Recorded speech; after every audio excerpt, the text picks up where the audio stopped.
We touched on it a little bit earlier today, but obviously there's so much excitement surrounding this speech, and there's a big hope that the excitement is going to transfer Hillary Clinton into the White House. Live Nation released a statement saying, in part, it is, quote, actively working with authorities and structural engineers to determine the cause of the collapse. The name Parliament makes sense for this TSG initiative, right? Well, did you know that Parliament actually also refers to a group of owls? This heat here is dangerous, and folks in Wilmington know it.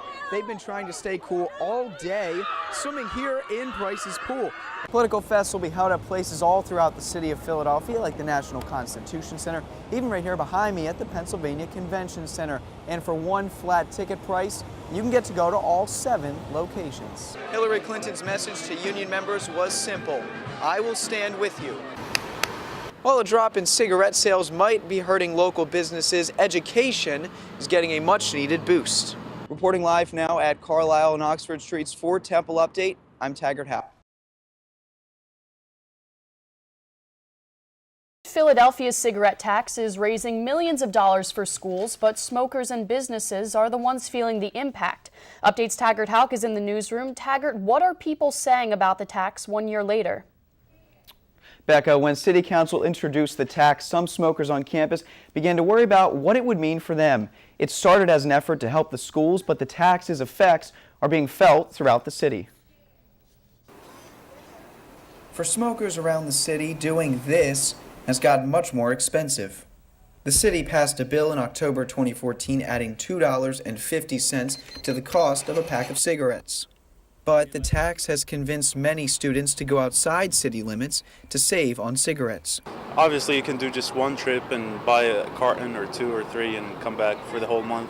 And businesses tell us they have felt the impact. It's affecting more than 50% on cigarettes, and whole business also is getting down lower. It's very painful. While a drop in cigarette sales might be hurting local businesses, education is getting a much-needed boost. Last year alone, the tax raised more than $50 million for schools and is projected to raise $58 million this year. But Carver High School Principal Ted Domers says more needs to be done.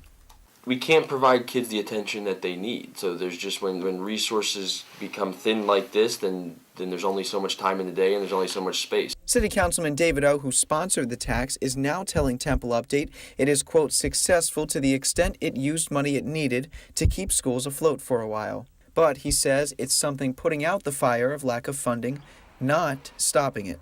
Even the Philadelphia School District says taxing cigarettes is not what's important. It's not really a question of what kind of tax, but rather having sustainable recurring revenues that the district can depend on. Back around campus, Pant knows the tax benefits schools, but is concerned for his store.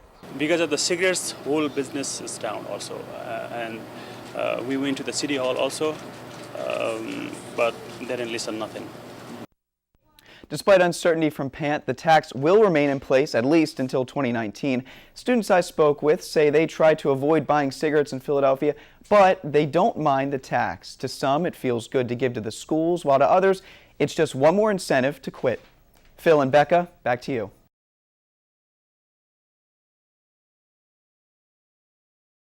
Charge guys. Excitement today as fans waited outside McGonigal Hall for their chance to see history.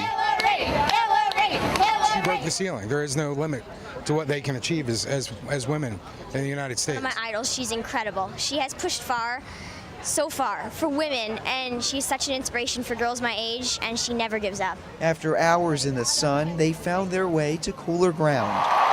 The energy, electric, with chants and appearances by former Pennsylvania Governor Ed Rendell, Congressman Bob Brady, and Philadelphia Mayor Jim Kenney. This was an historic week for our nation and our great city. Philadelphia, we did real good this week. After speakers kicked off the rally, supporters were left to wait more than an hour, some sitting down. But then finally, everyone jumped on their feet once the presidential nominee, along with her running mate, Tim Kaine, emerged with their spouses. Every time we knock down a barrier in America, it liberates everyone in America. Her message, positive. There is nothing wrong with America that can't be cured by what's right with America. While Clinton talked excitement on the campaign trail, she said on this very stage right here behind me that her main goal is to inspire kids to follow their dreams. I knew that every parent in this country could look at their son or their daughter and now say the very same thing.